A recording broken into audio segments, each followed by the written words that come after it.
pas actuel, c'est les festivités autour de Dikampolo, où il est écrit partout, et vous les médias, c'est ce que vous diffusez, que le roi Dikampolo était le signataire plénipotentiaire du Cameroun pour cet traité-là vis-à-vis du Reich allemand, comme on disait à l'époque. Prenons les meilleurs de toutes les universités, ils viennent ici pour préparer leur thèse. Chacun est dans son université, que ce soit Yaoundé 1, Yaoundé 2, Chang, etc. Mais dans sa discipline, nous l'introduisons dans les sources africaines du savoir dans sa discipline.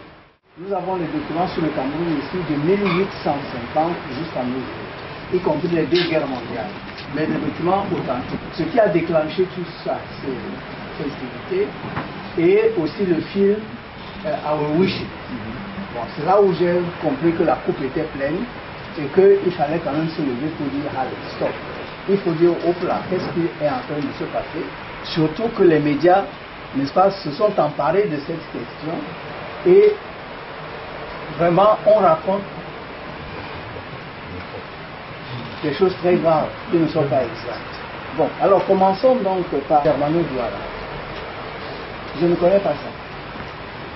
Le premier livre que j'ai écrit sur le Reich allemand au Cameroun, c'est celui-ci.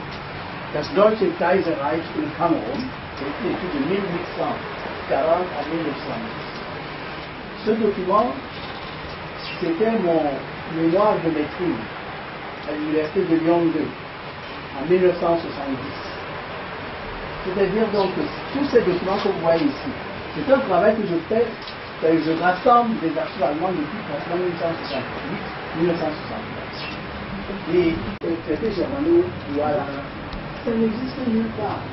Donc je ne peux pas vous montrer ce qui est là, et que vous allez avoir les ans se voir, c'est Cameroun Vertrag, c'est-à-dire traité germano-camerounais. Tout simplement parce que l'endroit, si c'est cet endroit, on l'appelait Cameroun. C'est beaucoup plus tard, c'est-à-dire à la conférence de Berlin, qu'ils ont donc décidé, les Allemands, comme ils avaient donc fait traité ici, ils ont donc dit ok, tout le territoire donc jusqu'au nord, ils vont l'appeler Cameroun. Pour éviter donc la confusion entre le Cameroun, Cameroun South, et tout le territoire du Cameroun, qu'en 1901, les Allemands ont donc décidé qu'on ne va plus appeler ici Cameroun, mais voilà. Bon, alors les historiens camerounais, comme nous vivons dans les tribus, le tribalisme, ils ont donc dit ça, c'est un traité germano-douala, mais ça n'existe nulle part. Je ne vous demande même pas d'aller vérifier, vous n'allez pas trouver, sauf dans les livres écrits par les Camerounais après l'indépendance. L'indépendance, c'est quand 1960. Et ça, ce sont des documents de 1884. Le film de Colomb, Our Wishes. J'ai publié ça ici en 1970. Our Wishes. Et il fait même tellement de confusion parce qu'il dit qu'Our Wishes a été signé par le roi Douala. C'était faux, complètement faux. Aucun chef n'a signé ce document Our Wishes. Our Wishes, c'était le texte que les rois ont exigé que ce soit une garantie, mais signée par le consul allemand, pour garantir que l'Allemagne va respecter. Mais ça ne porte la signature d'aucun roi. Le professeur Osten, il est là avec le professeur Blay, le professeur Varnier et le professeur Laburte-Tolor. Bon, ça, ce sont des sommités qui sont connues. Voilà les gens que j'ai invités, avec l'aide de la présidence de la République en 1986, pour qu'on fasse le tour. Donc, je ne comprends pas qu'on fait donc une conférence ici sur cette période-là. Je suis assis là, à Bonabéry, je vois seulement ça à la télévision. Alors, comment est-ce que Bekol aussi fait son film? Il change donc le nom de Hikosan, il met Our Wishes. Il ne sait pas que moi j'ai publié ça, j'ai les droits de Our Wishes depuis 1970, dans le premier livre et dans ce deuxième livre. Vous voyez ici, professeur Gisela Ewe, professeur d'histoire africaine à l'université de Hambourg. Oui, je ne connais pas un professeur comme ça. Je sais qui est le patron de l'histoire africaine à l'université, c'est un collègue, le professeur Zimmerer. Alors, je vais donc chercher et je vois, voilà dans leur professeur. C'est une boursière, et vous voyez, stipendiatin, ça veut dire boursière. Stipendiatin, Université de Hambourg, et qui est donc une MA. MA, vous savez ce que c'est? Master of Art. Je fais rarement des sorties comme ça. Je fais rarement des sorties. Mais là, j'ai estimé que je vais prendre rapport au professeur. La fille elle n'y peut rien. Ce n'est pas de sa faute. Mais c'est ce qu'il y a dans notre subconscient, la supériorité du blanc. Ça, c'est Archiv des Deutschen Kolonialrechts, c'est-à-dire les archives du droit colonial allemand. Et tous les traités que les Allemands ont eu à signer à l'époque, on les trouve ici dedans. Bon, ce n'est pas les originaux, bien sûr, parce que ça a été retapé. Mais les originaux, vous allez les voir tout à l'heure. Le premier maître d'école que l'Allemagne a envoyé au Cameroun, il s'appelait Theodor Christaller. Et c'est là où a commencé, si vous voulez, l'école européenne. Vous voyez ici, hein, Mars. En mars 1900.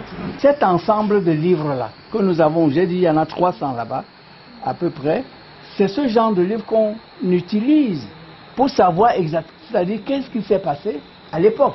Ce qu'il dit ici, gestern Abend, nachdem wir mit King Aqua, King Bell und Grinjos eine Besprechung über diese Punkte hatten, zogen Aquas Neger und eine Menge Boys jodelnd und schreiend immer an unseren Beach vorüber, sich in den rüdesten Ausdrücken über King Aqua und King Bell ergehen, dieselben anklagend, dass sie ihr Land an die Germans verkauft und sie zu Sklaven gemacht hätten. Die Feder sträubt sich zu schreiben, welche Insulte wir von diesen Kerls hinnehmen mussten. King Aqua und King Bell sind ganz auf unserer Seite und sind nur noch auf ihre Leute warten. Die Aufzüge wiederholen sich leider soeben wieder. Voilà ce que Stock a écrit ici en 1960.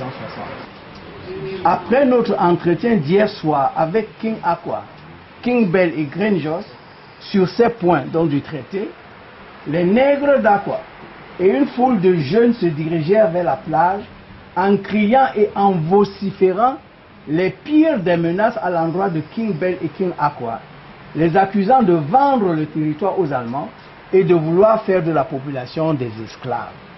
Même ma plume hésite à écrire le genre d'insultes que nous étions obligés d'entendre. Malheureusement, ces processions d'insultes ne font que se répéter. Voici le document. Et quand je dis que non, les rois qui ont signé là, il y avait une résistance de leur propre population. Il faut que les gens aillent chercher le document à la source. C'est pour ça que je ne vous ai pas lu ma traduction. J'ai d'abord lu le document original qui a été publié avant, en 1960. Schmidt écrit ceci encore. Je suis resté jusqu'à 3 heures du matin chez King Bell. Mais je regrette de ne pas avoir atteint mon but, car King Bell avait une telle peur du refus et des menaces des siens et des Aquas qu'il déclara ne rien pouvoir faire sans le consentement de ses sujets. Est-ce qu'on vous a déjà dit ça à l'école? Non. Le 11 juillet, le bateau de guerre allemand arrive donc, et c'est sur les bateaux de guerre que les contrats vont être signés. On a dit ici, signataire, Lénine, potentiel. J'ai lu cette phrase plusieurs fois pour essayer de comprendre d'où est-ce qu'ils ont tiré. Parce que tous les documents que moi je connais n'est nulle part. Alors, dans ma recherche, je suis tombé sur ce document du pasteur Butch, qu'on appelle les traités camerounais, dans Études camerounaises de mars-juin 1955. C'est là, effectivement, que Butch, qui a fait un très bon travail de toute façon, parce qu'il a publié les traités que nous avions avec la Grande-Bretagne depuis 1840. Alors quand il vient au niveau des Allemands, je trouve que il publie le traité du 12 juillet et il met ici témoin. Et dans témoin, il y a King Bell. En dehors de ça, il n'y a aucun document. Aucun. Alors, Maintenant, il faut prendre le traité. Il dit, bon, qu'est-ce qui s'est passé? D'abord, juillet 1884, vous voyez ici 11 juillet, comme Verhandel zu Kamerun, le 11 Juli, action de mars. Bon. Maintenant, ça c'est un contrat de vente. C'était pas un traité négocié, ça, il a tout simplement vendu et il a pris l'argent. King Dailo ici, vous voyez, c'est le même principe, c'est le même traité qu'on recevra partout, les traités négociés. We, the undersigned independent chiefs of the country called Cameroon, situated in the Cameroon River, etc., name King Dido towns with dependencies, etc., etc. C'est-à-dire King Dido. Il signe donc ça, il a son traité, le 11 juillet 1884. Négocié à Bimbia le 11 juillet 1884 devant le consul sous-signé. Les commerçants Eva Schmidt de Cameroun et H. Jules, mandatés par Jonas Voss de Cameroun, tous deux connus du dit consul, ainsi que les chefs indépendants de Bimbia, etc. Ça aussi c'est le 11 juillet 1884. Vous voyez bien ici, King Aqua et King Love. On n'a mis nulle part que l'un est témoin de l'autre. Et vous voyez même que ils sont tous sur la même ligne. Et sur la troisième feuille, vous verrez le tampon du Reich allemand. Voilà. Vous voyez donc le tampon du Reich allemand et la signature du consul Emil Schulz. Voilà donc le fameux traité. Où est-ce qu'on a écrit que l'un est témoin de l'autre? Bon, c'est pour ça qu'il faut faire très attention parce que ça c'est le déchet, il n'y a pas un autre. D'abord, Nicole Island, c'est vendu le 11. Bimbia, c'est le 11. Daido, c'est le 11. Bell et Aqua, c'est le 12. Tous sur des bateaux de guerre. Comment est-ce qu'on va donc dire que l'un était signataire plénipotentiaire? Ce que je vais vous montrer ici, et ça va sûrement vous intéresser, c'est le bulletin de notes de Toubé-Métom et de Rudolf Lavandaver. Le bulletin du 27 mars 1895. Vous l'avez en 1940. La description de vous l'avez. Le consul allemand écrit ici tout ce qu'il a vu au Cameroun. Il décrit King Bell, il décrit King Aqua, il décrit Lord Priso, leur pire ennemi, comme il disait. Et c'est un livre qui a été publié en quelle année? 1887. La conquête militaire de Ndambe, c'était, excusez-moi, le 20 avril 1899. Vous avez ici les plaintes, la pétition que Di Campondo et les Aqua ont envoyée aux Allemands pour se plaindre, surtout du gouverneur von Puttkamer. Vous avez sûrement entendu parler de von Puttkamer, qui était très brutal. Bon, donc tout le monde se plaignait, et ça c'est la pétition. Bon, c'est en langue allemande, mais j'ai déjà fait traduire ça en langue française, et je vais publier ça bientôt. S'il vous plaît, tous ces gens qui étaient les alliés des Allemands. Bon, et qu'à la fin, ils ne pouvaient plus être les alliés parce que eux-mêmes, la souffrance est entrée dans leur corps. Alors, le problème qui se pose aujourd'hui, c'est que maintenant, est-ce qu'on va en faire des héros? C'est ça la question que les départements d'histoire doivent vraiment traiter. Parce qu'effectivement, même Njoya était un allié infatigable des Allemands, mais lui aussi, il a fini en exil. Alors, est-ce que, parce qu'on a donc, c'est-à-dire à la fin là, fini par l'exil ou par... Bon, est-ce qu'on est dans un héros national? Dans ce document-ci, qui vient d'être publié en 2008, on voit la lettre de Charles Atangana au roi d'Espagne, où il demande au roi d'Espagne d'intervenir auprès des autres puissances pour que le Cameroun redevienne allemand malgré la guerre qui a été perdue. Alors aujourd'hui, vous allez le fêter comme un héros. Ça pose problème.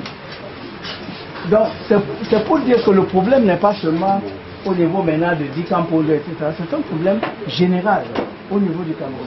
C'est vrai que je ne vous ai pas montré les traités de Garoua, etc. Mais il y a eu 95 traités. Il y a eu 95 traités. À la fin, je vais donc vous montrer ce document-ci.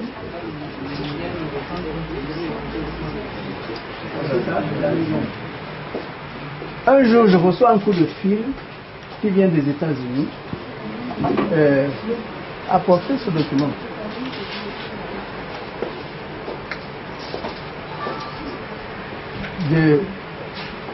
Ah oui. Ça c'est d'une femme de Philadelphie, Pennsylvanie. Et mon père était un avocat. Et c'est mon père qui a défendu Mpondo Akwa au tribunal à Hambourg. Et voici sa plaidoirie qu'elle a trouvée dans les archives. Vous voyez, tout ça, c'est sur la question de Mpondo Akwa et comment Mpondo Akwa a organisé sa résistance avec les autres, hein, et comment est-ce que les Allemands ont réagi à ça. Je ne sais pas pourquoi nous faisons ce travail. On nous a presque obligés de vivre dans l'isolement. Parce que vous ne connaissez pas, si vous n'étiez pas venu ici. Beaucoup de temps que vous venez ici pour la première fois. Mais nous sommes là depuis 1985. Où sont les sources camerounaises de l'histoire de cette époque? Il n'y avait pas. Et nous avons pu enregistrer effectivement 176 vies qui avaient entre 90 et 100 ans. Ils sont bien sûr tous partis depuis. On a fait ce travail de 81 jusqu'en 1900. J'ai dit Seigneur, merci. Au moins maintenant, nous avons une banque de données sur ce que les Camerounais disent de cette période de chamboulement. Bon, mais et à l'époque, c'est le gouvernement camerounais qui a financé cette recherche. Il y a 2 ans que j'ai trouvé un partenaire en Autriche, les archives phonographiques de Vienne, qui sont les plus vieilles du monde. Je lui ai dit, pardon, digitalisez-moi ça. Et ils ont dit, nous-mêmes, on va chercher le financement parce que ce que tu feras, c'est trop important.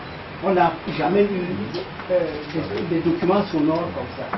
Donc c'est eux-mêmes qui sont allés chercher le financement pour pouvoir digitaliser. Vous avez ici, pour la première fois, l'histoire du Cameroun par des Camerounais en langue camerounaise. Ça n'existe nulle part. Et même les autres pays africains, parce que depuis quand on va dans les congrès, on parle, ils nous disent on n'a pas pensé à ça. On a fait beaucoup de choses, mais on n'a pas pensé à enregistrer ces vieux sur ce qui s'est passé quand les colons sont allés. Pardon? C'est un CD.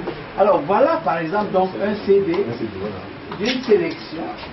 C'est une sélection de 20 interviews, de 20 vieux en 20 langues. C'est-à-dire que nous allons tout publier. Avec la collaboration de la fondation allemande, mais pour l'instant c'est un prototype. C'est pas la révolte qui m'a guidé à vous appeler, mais je voulais quand même partager avec vous ces documents et comment on peut les trouver et comment il faut, quelle est la démarche historique, quelle est la démarche qu'il faut avoir lorsque vous voulez faire un événement. Et que vraiment ce complexe du blanc qui est profondément ancré dans nous, que quand même il est grand temps d'arrêter.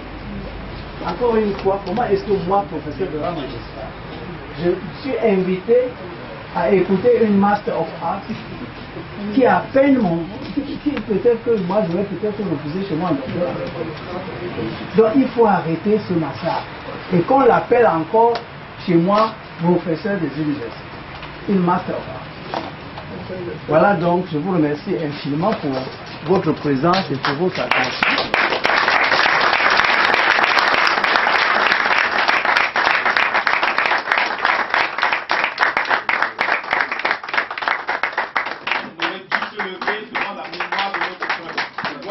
Vous avez invité ici aujourd'hui comme ça, nous on a envie de savoir quel est le pan de la vérité que vous voulez restituer. Le pan de la vérité, c'est d'abord que nous n'avons pas vraiment encore commencé à écrire l'histoire du Cameroun. À cause de plusieurs raisons, le blocage de la langue, le blocage de l'écriture allemande qui est parfois indéchiffrable, et les historiens,